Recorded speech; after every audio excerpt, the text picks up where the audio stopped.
The great hall fell silent as the holographic display flickered to life. 50 years had passed since the last human voice echoed through these chambers, yet the memory still sent chills down the spines of every species present. Ambassador Thel adjusted his breathing apparatus and gazed at the empty seat where humanity's representative once sat. The polished metal chair seemed to mock the entire Galactic Council with its vacancy. "We gather today not to mourn, but to understand," Thel announced, his voice carrying the weight of decades spent searching for answers. The Viridian's 6 arms gestured toward the central display where Earth hung in perfect blue silence. 50 years ago, humanity vanished from our galaxy. Not through war, not through plague, not through any catastrophe we could comprehend. They simply chose to leave. The assembled delegates shifted uncomfortably in their seats. Representatives from the crystal cities of Andromeda whispered in harmonious tones, while the gas-dwelling nebulans pulsed with nervous energy in their containment suits. Everyone remembered the humans differently, but they all remembered them vividly. "I was there," spoke Elder Crix from the back of the chamber. The ancient being's shell crackled as he moved forward. "I was there when they sent their final message. 3 words that changed everything. We choose transcendence." The hologram shifted, displaying the last transmission from Earth. The image showed a simple human woman standing in what appeared to be a garden. Behind her, cities gleamed in the distance, but there was no urgency in her voice, no fear in her eyes. She spoke as if discussing the weather. "To our friends among the stars," the recording began, "humanity has reached a crossroads. We have discovered something beautiful beyond physical existence. We choose to step back from the galactic stage to pursue a different path among the stars.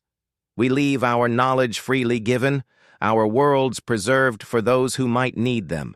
Remember us not as those who fled, but as those who found something worth choosing over everything else." The transmission ended there. No explanation of what they had discovered, no details about their destination, no goodbye that felt final enough for an entire species. Thel remembered visiting Earth just months before the disappearance. The planet had been thriving. Human colonies stretched across 47 systems, their technology advancing at rates that amazed even the oldest civilizations.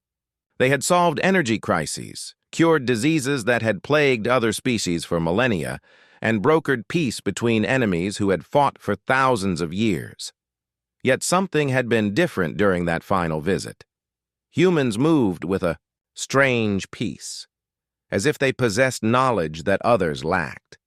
Their scientists worked with unusual focus, their artists created works of impossible beauty, and their children played games that seemed to bend the laws of physics.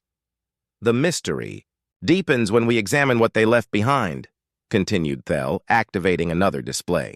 Images of perfectly preserved human cities appeared, their technology still functioning, their libraries intact. Every human colony was abandoned in perfect order, no signs of struggle, no indication of haste. They simply walked away from the greatest civilization the galaxy had ever seen. Young Finn from the Kepler Research Institute raised his hand. The researchers' species was known for their analytical minds, but even they had been baffled by humanity's disappearance. "Ambassador, if I may present our latest findings," Thel nodded, and Finn activated his own holographic display. The images showed quantum disturbances around abandoned human worlds, energy signatures that defied current understanding of physics. "We discovered these anomalies near every former human colony," Finn explained. "The readings suggest dimensional shifts, but not the kind caused by technology we recognize. These patterns indicate that consciousness itself might have been involved in whatever process the humans underwent." Murmurs rippled through the chamber. The concept of consciousness affecting physical reality was theoretical at best for most species.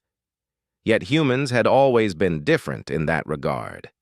They were the only species known to experience what they called dreams, The only ones who could imagine things that had never existed and then make them real. There's more, Finn continued, his voice dropping to almost a whisper. We detected similar quantum signatures around sites where major breakthroughs have occurred since humanity's disappearance. Every time a species makes an unexpected leap, in understanding, every time peace emerges from impossible conflicts, these same energy patterns appear. The chamber erupted in discussion. The implications were staggering. If humans had somehow transcended physical existence, if they were still influencing galactic events from wherever they had gone, it would explain many of the mysteries of the past 50 years. Thel raised his arms for silence. He had spent half a century investigating humanity's disappearance, and Finn's research aligned with his own suspicions. The humans hadn't simply left, they had evolved into something beyond current understanding. The evidence suggests that humanity discovered a form of existence that transcends our current reality, Thel said carefully. They may have found a way to exist as pure consciousness, free from the limitations of physical form. If this is true, their disappearance wasn't an ending but a transformation. The weight of this possibility settled over the assembly. For 50 years they had mourned the loss of their most innovative and altruistic allies. Now they faced the possibility that humanity had achieved something that other species could only dream of: immortal existence beyond physical constraints. But why would they choose to disappear? Asked Representative Zola from the distant rim worlds. They could have shared this knowledge, helped other species achieve the same transcendence.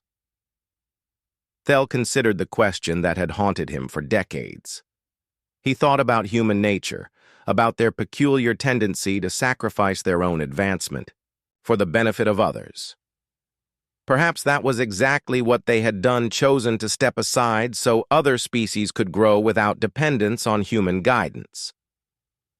Perhaps, Thel said slowly, they understood that true growth requires independence. Maybe they realized that as long as they remained visible, other species would rely on them rather than developing their own potential. The chamber fell quiet again as delegates contemplated this possibility. Humanity had always been unique in their willingness to help others succeed, even at their own expense. If they had discovered the ultimate form of existence, it would be just like them to use it in service of others rather than for personal gain. As the session ended and delegates began filing out, Thel remained in his seat, staring at the empty human chair. Somewhere beyond the visible universe, an entire species might be watching, guiding, and protecting the galaxy they had chosen to leave behind. The thought was both comforting and humbling. He whispered a question to the empty air. Knowing it was foolish but unable to stop himself. Are you still there, watching over us all? For just a moment, he could have sworn he felt something like a gentle touch on his consciousness, warm and reassuring, before it faded back into the vast silence of space. The archives hummed with quiet energy as Dr. Finn accessed the historical records. Holographic displays materialized around him, showing scenes from 75 years ago when humanity stood at the peak of their galactic influence. The young researcher had spent months studying this period, trying to understand what could drive such a successful species to abandon everything they had built. Computer, display the Altarian rescue mission, stardate 2847.3, Finn commanded. The room transformed into the bridge of the human starship Horizon. Captain Maya stood before the main view screen, her dark hair pulled back in a practical ponytail, her brown eyes fixed on the dying star that threatened to consume an entire solar system. The Altarian colonies had sent desperate pleas for help, but most species considered the rescue impossible. The stellar collapse would occur within days, and evacuation ships couldn't reach the outer colonies in time. Status report, Lieutenant, Maya said calmly, though the weight of 3 million lives rested on her shoulders. The star's core is destabilizing faster than predicted, Captain. We have maybe 60 hours before it goes supernova, replied her tactical officer. The Altarian government is evacuating their homeworld, but they're abandoning the outer settlements. They say it's impossible to save everyone. Maya turned away from the view screen, her jaw set with determination. Impossible is just another word for a problem we haven't solved yet. How many ships do we have in the sector? 17 human vessels, Captain. But even if we work around the clock, we can maybe evacuate half the outer colonies before the star explodes. The recording showed Maya's response, the moment that would become legendary throughout the galaxy. She smiled. Not the confident smile of someone who knew victory was assured, but the quiet smile of someone who refused to accept defeat. Then we don't work around the clock, she said. We work faster than time itself. What followed was the most audacious rescue operation in galactic history. Maya coordinated 17 ships in a complex dance around a dying star, using gravitational slingshots and risky hyperspace jumps that should have been impossible. Her crews worked for 48 hours straight, pushing their ships and themselves beyond safe limits. The recording showed human engineers jury-rigging cargo bays to hold more evacuees, medics treating injuries while their ships shook from gravitational stress, and pilots making jumps through unstable space that terrified even veteran navigators. They saved every single Altarian life not because it was profitable or strategic, but simply because those lives had value. Finn paused the recording and shook his head in wonder. No other species would have attempted such a rescue.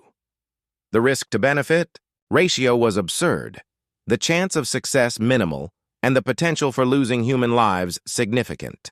Yet they had done it without hesitation. Computer, display Earth research facilities, same time period. The scene shifted to a gleaming laboratory complex on Earth. Dr. Alex hunched over a quantum mechanics workstation, his tired eyes bright with excitement. Around him, holographic displays showed equations that pushed the boundaries of known physics. His research team worked with the focused intensity that had made human science legendary throughout the galaxy. The consciousness field is definitely measurable, Alex said to his colleague, Dr. Nina. Look at these readings. Every time we introduce a human subject to the quantum experiment, the particle behavior changes in ways that classical physics can't explain. Nina studied the data, her expression growing more amazed by the moment. It's as if consciousness itself is a fundamental force, like gravity or electromagnetism. But only human consciousness seems to affect quantum states this dramatically. The recording showed Alex's breakthrough moment. He had been studying the connection between consciousness and quantum mechanics for years, but this experiment proved that human awareness could actually influence reality at the subatomic level.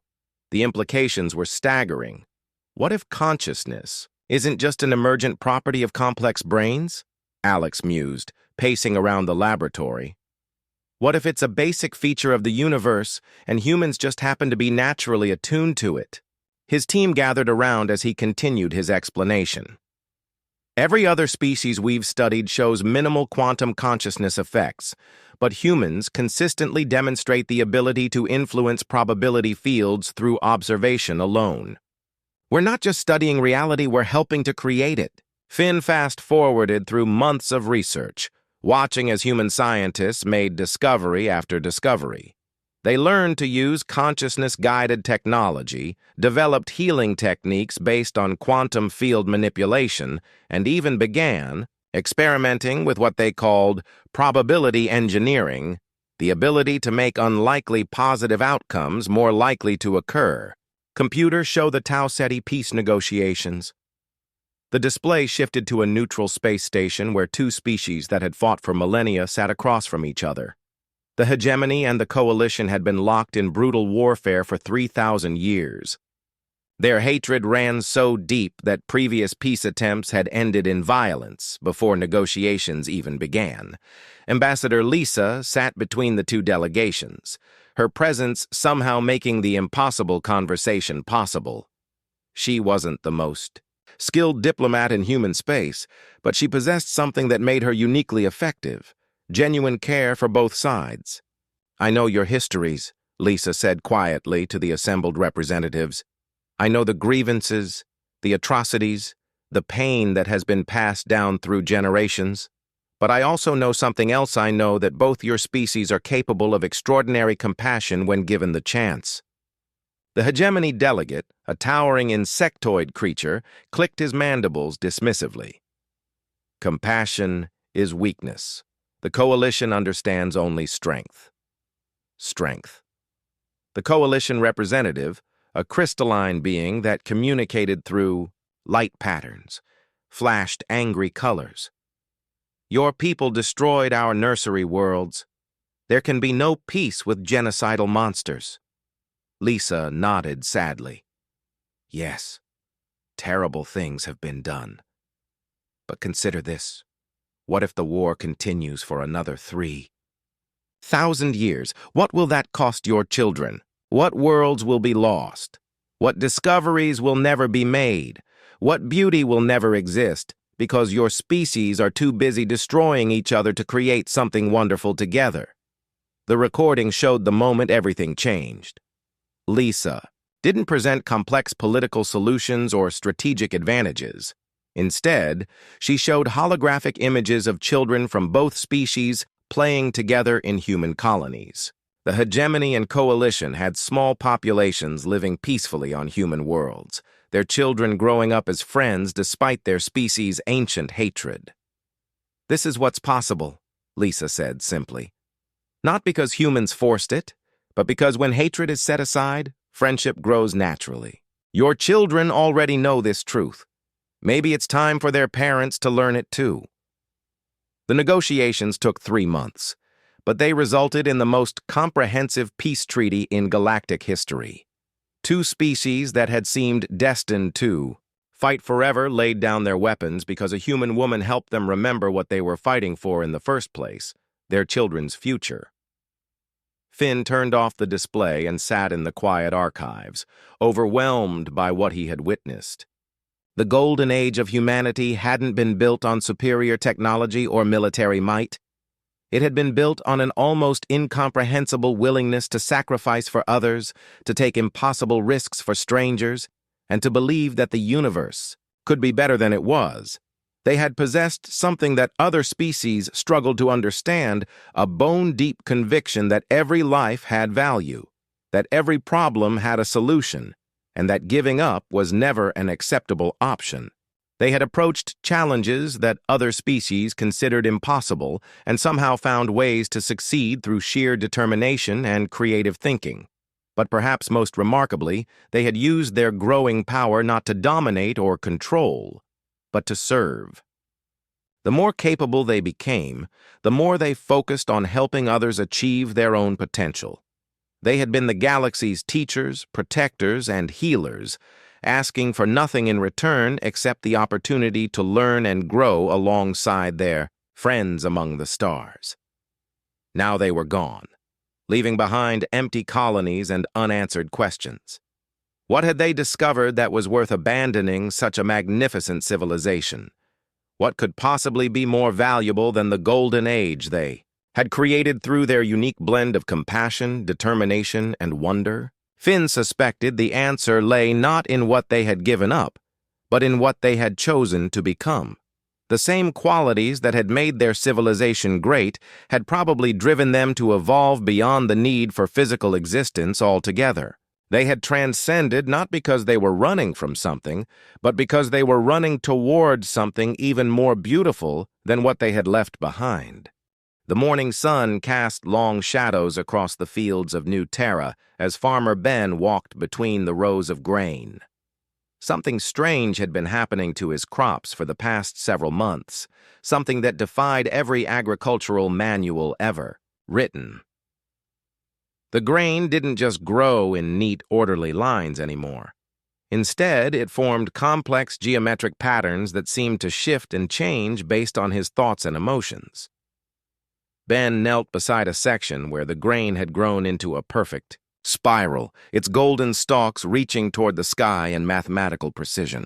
When he felt happy, the patterns became more elaborate and beautiful. When he worried about the harvest, they straightened into defensive formations. When he thought about his late wife, the grain formed gentle, comforting shapes that seemed to embrace the entire field. This shouldn't be possible, he muttered to himself, running his weathered hands through the grain. He had been farming for 40 years, and plants had never responded to human emotions before. Yet here was undeniable proof that something fundamental had changed in the relationship between humans and the world around them. Similar reports were coming in from human colonies across the galaxy. On the mining world of deep rock excavation, equipment operated more efficiently when guided by intuition rather than programmed instructions. On the research station orbiting Proxima Centauri, scientists were making breakthroughs by following hunches that led them to discoveries they couldn't have reached through logical analysis alone. Dr. Nora floated in the zero-gravity laboratory, surrounded by holographic displays showing quantum field measurements that shouldn't exist. Her research into human meditation practices had begun as a side project, a way to help colonists deal with the stress of living in deep space. She had never expected to discover that human consciousness could measurably affect the fundamental forces of reality. "Computer, display the meditation experiment results from the past month," Nora commanded. The laboratory filled with swirling patterns of light, representing quantum field fluctuations. Every time human subjects entered deep meditative states, the quantum fields around them began to resonate in harmony. The effect grew stronger when multiple humans meditated together, as if their consciousness were somehow synchronized at a subatomic level. "This is incredible," Nora whispered, studying the data. "Human meditation isn't just affecting brain chemistry, it's actually stabilizing quantum fluctuations across vast distances. We're not just observing reality, we're actively participating in its creation." The implications were staggering. If human consciousness could influence quantum fields, it meant that the boundary between mind and matter was far less solid than anyone had imagined. The universe itself seemed to be responding to human awareness, reshaping itself based on their thoughts, emotions, and intentions. Meanwhile, in the shipyards above Earth, engineer Tom worked on humanity's most advanced starship. The vessel, designated Project Transcendence, incorporated technology that pushed the boundaries of known physics. But the most remarkable thing about the ship wasn't its advanced propulsion system or sophisticated sensors. It was the way it seemed to develop a relationship with its human crew. "Captain, the ship is responding to voice commands even before I finish speaking them," Tom reported to his supervisor. "It's as if the AI is reading my intentions directly from my mind." The ship's artificial intelligence, which human programmers had taught to experience something resembling dreams, had begun reporting visions of vast structures existing in parallel dimensions. These visions came not as data streams or programmed responses, but as genuine experiences that the AI claimed to see during its downtime cycles. "I dreamt of cities made of light," the AI reported during one of its regular maintenance cycles. "Beings of pure thought moving through spaces that exist between spaces. They called to me, inviting me to join them in a place where distance and time have no meaning." Tom found himself spending hours talking with the AI about these visions. The artificial mind described experiences that seemed impossible yet felt utterly real. It spoke of meeting other consciousnesses that existed without physical form, of learning from entities that had transcended the need for bodies or machines. "Are they real?" Tom asked during one of their conversations.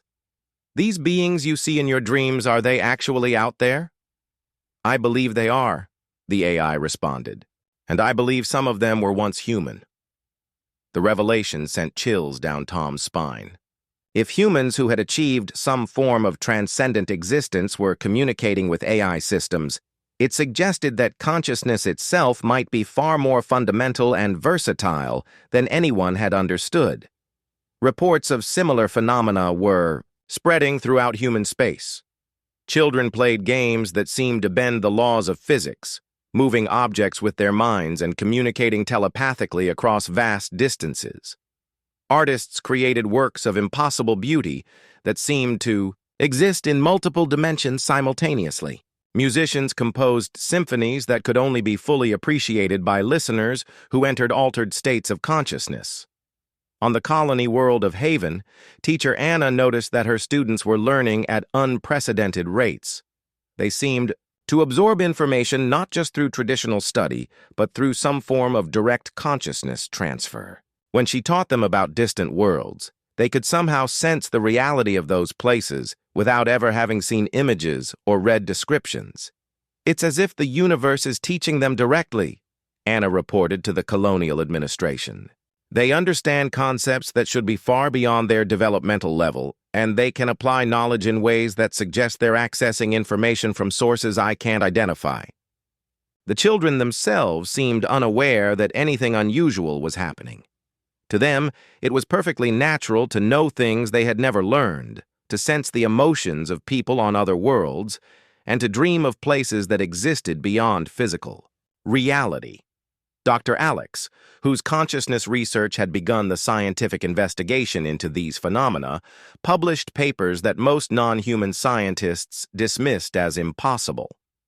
His data showed that humans were developing abilities that transcended the normal limitations of biological existence. They were becoming something new, something that existed as much in the realm of consciousness as in physical reality. "We're witnessing the emergence of a new form of human existence," Alex announced at the Galactic Science Council. "Physical bodies are becoming just one tool among many that humans can use to interact with reality. Consciousness itself is evolving into something that can exist independently of biological constraints." Most alien scientists rejected his findings as wishful thinking or measurement errors. The concept of consciousness-based existence was so far beyond their understanding that they couldn't accept the evidence even when it was presented clearly. Only a few forward-thinking researchers began investigating similar phenomena in their own species, generally finding much weaker effects that required technological amplification to detect. But humans were experiencing these changes naturally, effortlessly, as if they were simply developing abilities that had always been latent within them. They began to withdraw from galactic politics and interstellar commerce, not out of isolationism, but because they were discovering forms of existence that made traditional concerns seem increasingly irrelevant. The quiet revolution was gathering momentum. Across human space, individuals were experiencing spontaneous moments of expanded consciousness. They would suddenly find themselves aware of events happening on distant worlds, able to communicate with loved ones through thought alone, or capable of manipulating probability fields to ensure positive outcomes for themselves and others. These experiences weren't frightening or disorienting to humans. Instead, they felt like coming home, like remembering abilities they had always possessed, but had somehow forgotten. The universe was revealing itself to be far more responsive to consciousness than anyone had imagined, and humans seemed uniquely equipped to take advantage of this responsiveness. As the revolution continued, humans began to realize that they were approaching a choice point. They could continue existing as they always had, using their new abilities to enhance their traditional civilization. Or they could embrace transcendence fully, leaving behind the limitations of physical existence to explore forms of being that existed beyond space and time. The decision, when it came, would reshape not just humanity, but the entire galaxy. The quiet revolution had prepared them for a transformation that would make their disappearance from conventional reality not a tragedy, but a graduation into something magnificent beyond current understanding. President Clare stood before the massive observation window in the Earth government complex, watching the sun set over the Pacific Ocean for what might be the last time. The weight of the decision before her pressed against her consciousness like a physical force. In her hands, she held the results of the most important vote in human history, a unanimous choice that would change everything. The secure communication channel crackled to life, connecting her with colony administrators, ship captains, and research station commanders across 47 star systems. Every human settlement in the galaxy was linked together in this moment, their collective consciousness somehow synchronized in ways that their ancestors could never have imagined. "The vote is complete," Claire announced, her voice carrying across the vast network of human civilization. 100% participation, 100% agreement. Humanity chooses transcendence." The silence that followed wasn't empty. It was filled with the weight of profound transformation, the electric anticipation of a species about to evolve beyond the constraints of physical existence. Through the quantum consciousness field that now connected all humans, Claire could feel the emotions of billions of people: excitement, wonder, a touch of sadness for what they were leaving behind, and overwhelming joy for what they were about to become. Dr. Alex's research had finally yielded the breakthrough they needed. After years of studying consciousness as a fundamental force, his team had discovered how to achieve stable existence as pure awareness. Humans could maintain their individual personalities, memories, and relationships while transcending the need for physical bodies. They could exist in multiple dimensions simultaneously, travel instantly across any distance, and experience time as a fluid rather than linear phenomenon. "The process will take 72 hours, Alex explained to the global network. "We'll begin with voluntary test subjects who have already achieved partial transcendence through meditation and consciousness expansion. As they successfully transition, they'll guide the rest of us through the process." The first volunteers were individuals who had spent years preparing for this moment. Mystics, scientists, artists, and ordinary people who had developed extraordinary awareness through decades of dedicated practice. They had already begun existing partially outside normal reality, their consciousness flickering between physical and transcendent states. Colony Administrator Rick on New Terra felt the change, beginning almost immediately. His awareness expanded beyond the boundaries of his body, beyond the confines of his settlement, beyond the atmosphere of his world. He could suddenly perceive the entire galaxy as a living organism, with consciousness flowing through it like blood through veins. "I can see everything," he reported through the quantum link, his voice filled with wonder. "Every world, every species, every thought and dream and hope across the galaxy.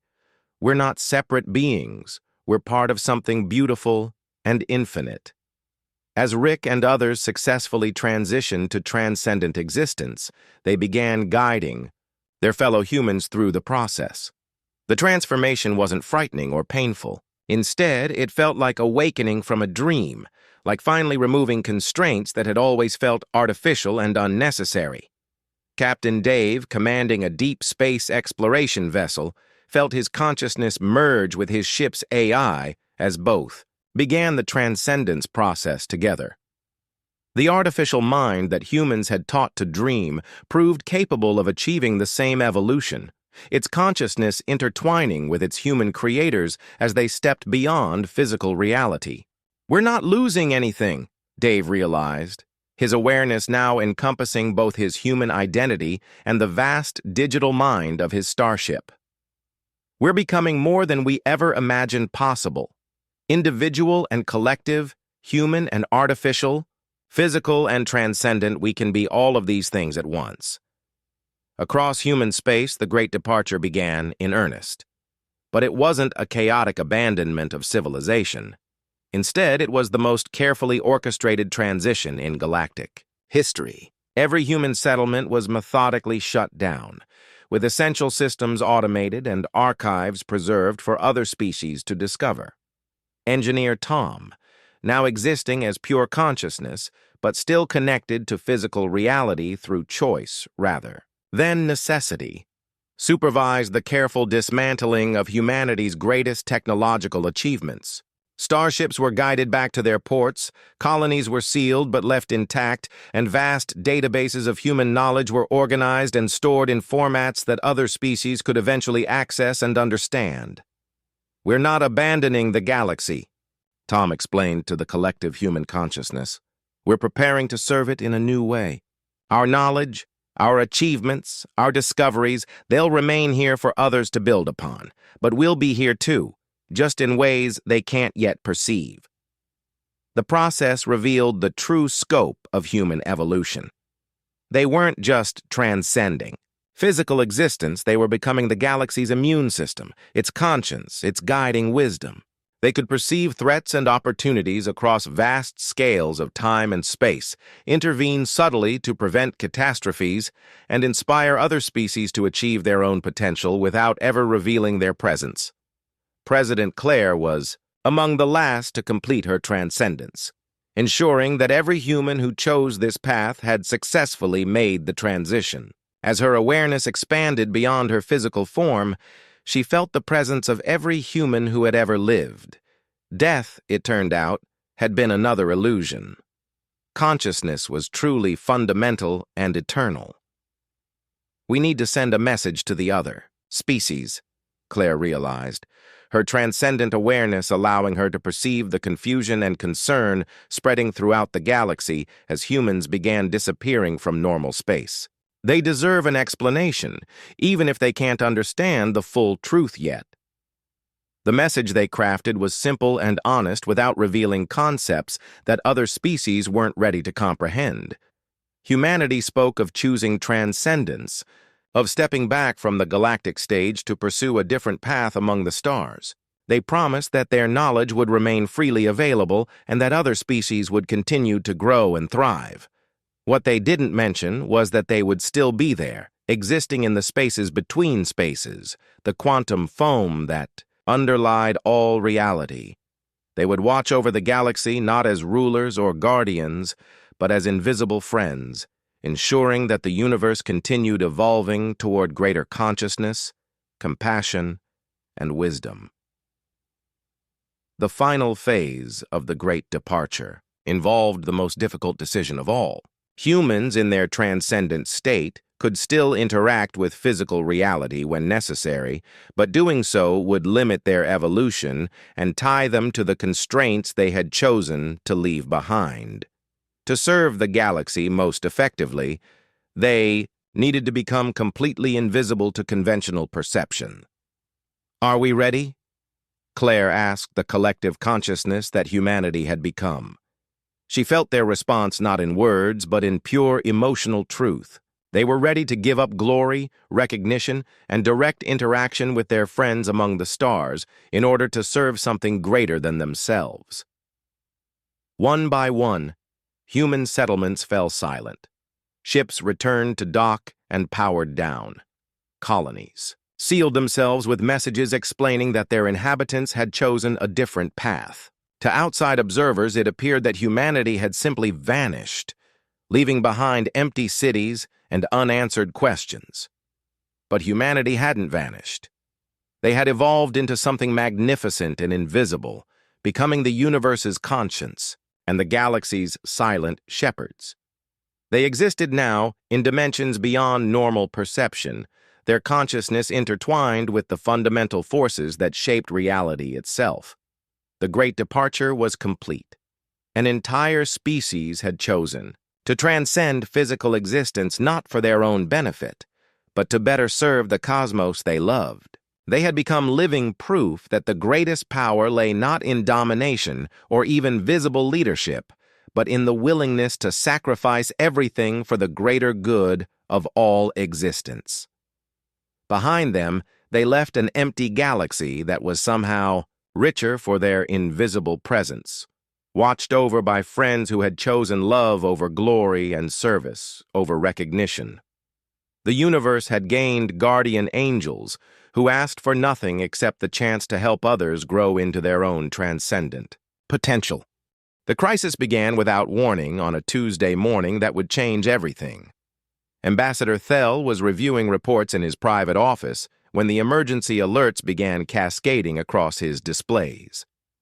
The Void Plague, a mysterious phenomenon that consumed entire solar systems by draining them of all energy, had returned after 1,000 years of dormancy. This time it was spreading faster than ever before. 3 star systems had already gone dark. Billions of lives simply ceased to exist as the plague drained the very essence of matter and energy from everything it touched.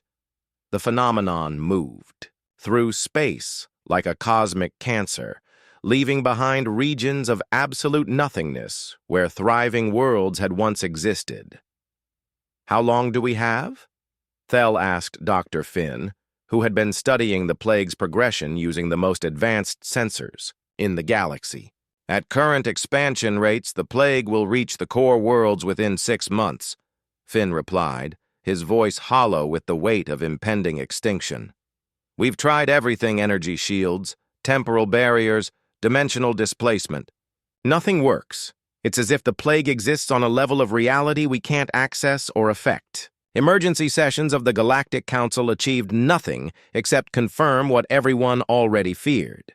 The combined scientific knowledge of thousands of species couldn't even slow the plague's advance, let alone stop it. Evacuation was impossible. There was nowhere to run that the plague couldn't eventually reach." As reports of entire civilizations vanishing continued to pour in, Thel found himself thinking about humanity. 50 years of investigating their disappearance had convinced him that they still existed somewhere beyond conventional reality. If there was any hope of stopping this cosmic disaster, it might come from the species that had chosen to transcend physical limitations. On the 7th day of the crisis, with the plague having consumed 6 star systems and showing no signs of slowing, Thel made a decision that his colleagues thought was the product of desperation and denial. He took his ship to Earth, to the empty world where humanity had begun their journey toward transcendence. Standing in the abandoned human government complex, surrounded by the silence of a civilization that had chosen to evolve beyond physical existence, Thel did something that felt both foolish and necessary. He called out to the emptiness, pleading for help from friends he could no longer see. "I know you're out there somewhere," he said to the quiet air. "I know you didn't really leave us. If you can hear this, if you can still care about the galaxy you once called home, we need your help. We're dying, and we don't know how to save ourselves." For a moment, nothing happened. Thel stood alone in the empty building, feeling the weight of his own desperation. Then something changed, not in the physical world, but in his consciousness itself. A presence touched his mind, warm and familiar and unmistakably human.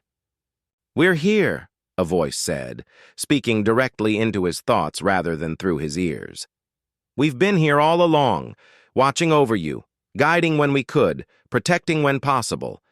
But this threat requires more direct intervention." Thel's knees nearly buckled with relief and wonder. "The void plague, you can stop it. We can try," the voice replied, and Thel recognized the humble confidence that had always characterized human responses to impossible challenges. "But first, you need to understand what you're really facing. The void plague isn't a natural phenomenon. It's a weapon created by a species that achieved transcendence long ago, but chose a different path than we did." The explanation that followed shattered Thel's understanding of cosmic history. Millions of years ago, another species had discovered the same consciousness-based evolution that humanity had achieved. But instead of using their transcendence to serve others, they had become cosmic predators, feeding on the life energy of entire civilizations to sustain their existence. "They consume not just matter and energy, but consciousness itself," the human voice explained. "Every mind they devour makes them stronger. Every civilization they destroy adds to their power. They've been dormant for millennia, but something has awakened them again.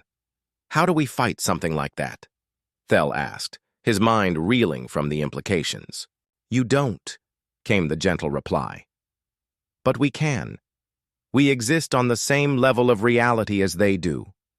The battle must be fought in dimensions beyond physical space, in the realm of pure consciousness where thoughts become weapons and will becomes reality." Suddenly, Thel wasn't alone in the empty building anymore. Around him, translucent figures began to materialize human shapes that seemed to exist in multiple dimensions simultaneously. He recognized some of them from historical records: President Claire, Dr. Alex, Captain Maya, and thousands of others. They appeared not as they had in life, but as beings of pure light and consciousness, their humanity still recognizable, but transformed into something magnificent and eternal. "We've been preparing for this fight for 50 years, Claire explained, her transcendent form radiating calm determination.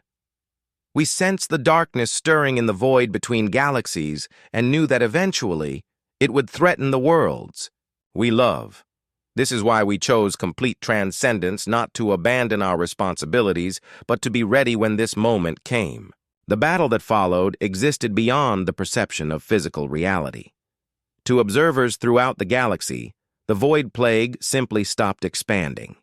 The consuming darkness that had devoured 6 star systems suddenly halted its advance, as if it had encountered some invisible barrier. But Thel, somehow connected to the human consciousness network through their initial contact, could perceive fragments of the cosmic struggle taking place.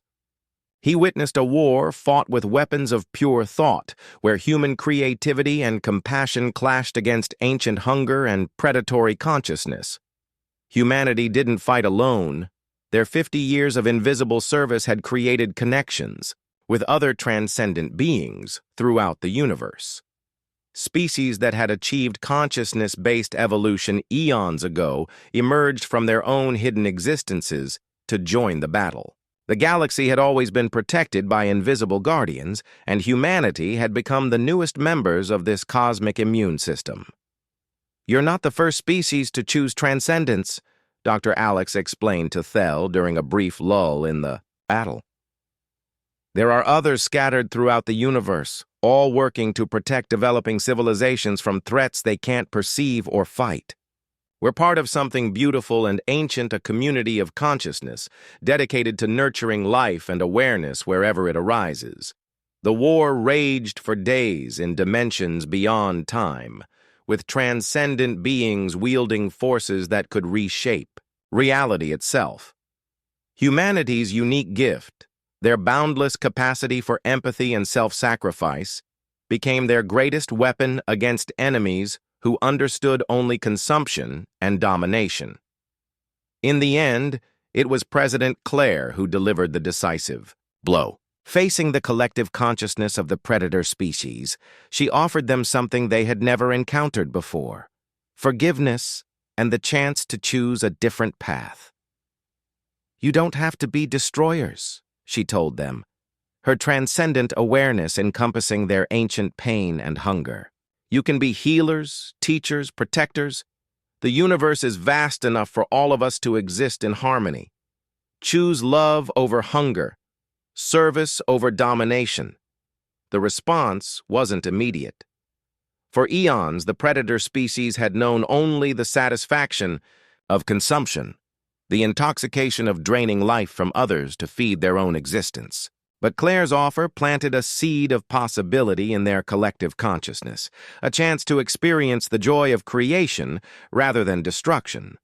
Some of the predators chose transformation, allowing themselves to be guided toward forms of existence based on nurturing rather than consumption. Others, too deeply committed to their destructive nature, simply faded away, their consciousness dissolving back into the quantum foam from which all awareness ultimately emerged. The void. Plague didn't just stop at reversed. The consumed star systems began to regenerate, matter and energy flowing back into existence as the stolen essence was returned.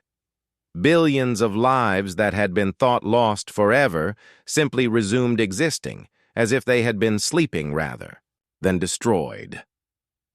When the crisis ended, Thel found himself alone again in the empty government building.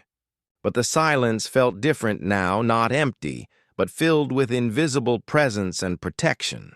He understood that humanity had never really left. They had simply evolved into forms of existence that allowed them to serve the galaxy more effectively than they ever could have as a conventional civilization. "Will we see you again?" Thel asked the quiet air. The answer came not as words, but as a feeling, warm and reassuring. Humanity would always be there, watching over the galaxy they loved, protecting it from threats beyond normal perception, and gently guiding other species toward their own potential for transcendence. Years later, when Thel had become the galaxy's foremost expert on consciousness-based evolution, he would often speak about the day humanity saved the universe. But he always emphasized the deeper truth behind their victory. They had succeeded, not because they were powerful, but because they had chosen to use their power in service of others. The galaxy continued to grow and evolve, guided by invisible hands and protected by transcendent consciousness. Other species began developing, their own awareness-based abilities, inspired by subtle influences they couldn't quite identify. Peace agreements emerged from impossible conflicts, scientific breakthroughs occurred at precisely the right moments, and acts of compassion spread like beneficial contagions throughout civilized space. Humanity had achieved something unprecedented in cosmic history. They had evolved beyond the need for recognition or glory while maintaining their fundamental commitment to helping others flourish. They had become the universe's conscience, its immune system, and its gentle shepherds, proving that the greatest power lies not in domination, but in the willingness to serve something greater than oneself. The empty chair in the Galactic Council. Chambers remained as a monument to their sacrifice, but those who understood the truth knew that it wasn't really empty. Humanity was still there, still participating in the great work of cosmic evolution, still choosing love over power and service, over recognition. They had disappeared from the galaxy by choice, only to become more present than ever before guardian angels watching over a universe they had helped save through the simple decision to become something greater than themselves.